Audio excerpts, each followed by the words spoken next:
like I said, a possible change of, the colour of a ball. Whether pink's the right answer or not, I'm not sure. But could we use like a lighter shade of red, really, instead of real dark red ones that we, as bowlers, all tend to look at as a swing more? So could we look at that? The earlier start time makes a lot of sense to me. What is the harm in starting at 10:30? I think it was sort of well mentioned on commentary and in the papers that, we have a blocker period at the start of the day we could use, but we try and lump it all on the end when we know light is probably going to be an issue again. So to me, the earlier start time would be perfectly acceptable. I think everybody would buy into that, and it makes sense. We get to a stage where the floodlights deliver a minimum standard of light, really. I don't know, I'm not an expert when it comes to lighting or anything like that, but could that be achieved?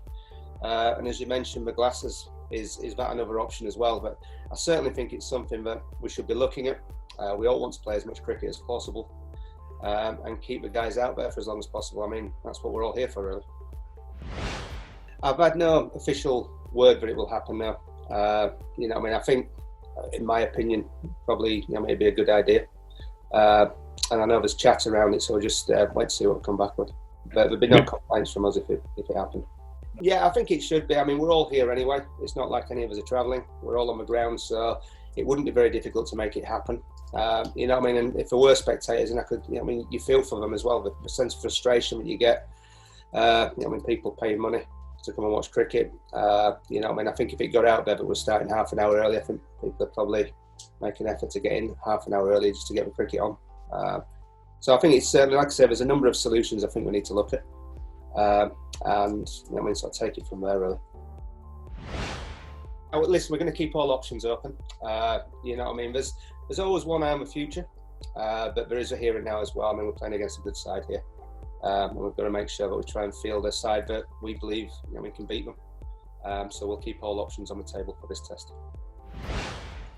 He's not complained of it recently, so I certainly wouldn't put that out there. I would hope he'd come and he would come and tell me if that was the case. But yeah, listen, Jofra firing at those sort of paces is very exciting. I love to see that as well. I think, all of us watched those spells last year and went, wow. And it's difficult to bowl that pace all the time. And I've said this before, and Jofra's said it. It's hard to operate at those high ends all the time. And I think, one thing Jofra has to do now and he's still very young in his Test career. The expectations have got a match where he is in his circle of learning, really. Is to recognise situations when and when not to do it, really. So if there's an opportunity to blow an end open or open the door for us, then step on the gas a little bit, really. And these are the conversations I've had with Jofra as well, so I'm not telling you anything that he doesn't already know or hasn't heard from me. Absolutely. It's one of the key things that we're having to do, and it's not just Woody, to be honest. If we look, you got Folkes, Leach, Bracey, all these guys that have been in the bubble for a long time now and not featured. Woody's played one game, but the other guys have not played any. And it's a really unique situation in the fact that normally you'd be 7 back to play county cricket. To keep that confidence going, to get the runs, the wickets under their belt. So as and when you do need, they can come in and they've got obviously a foundation behind them. We've found ourselves in a really unique situation where actually we can't do it.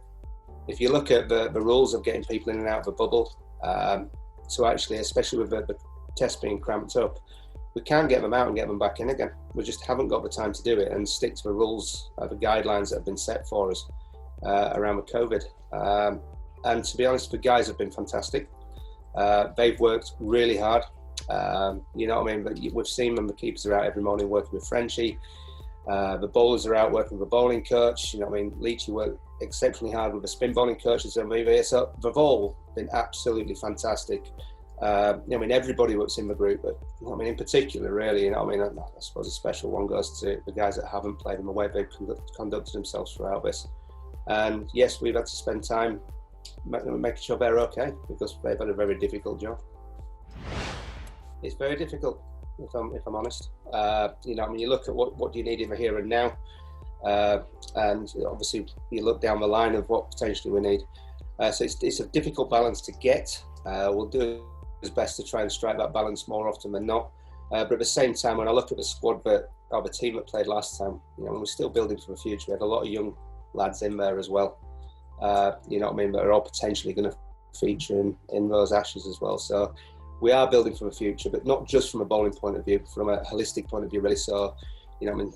Sibley, Pope, Crawley, Curran, these guys, Bess, all coming through. You know, the young lads that are that we're investing in. If we can win sooner, we'd like to do it.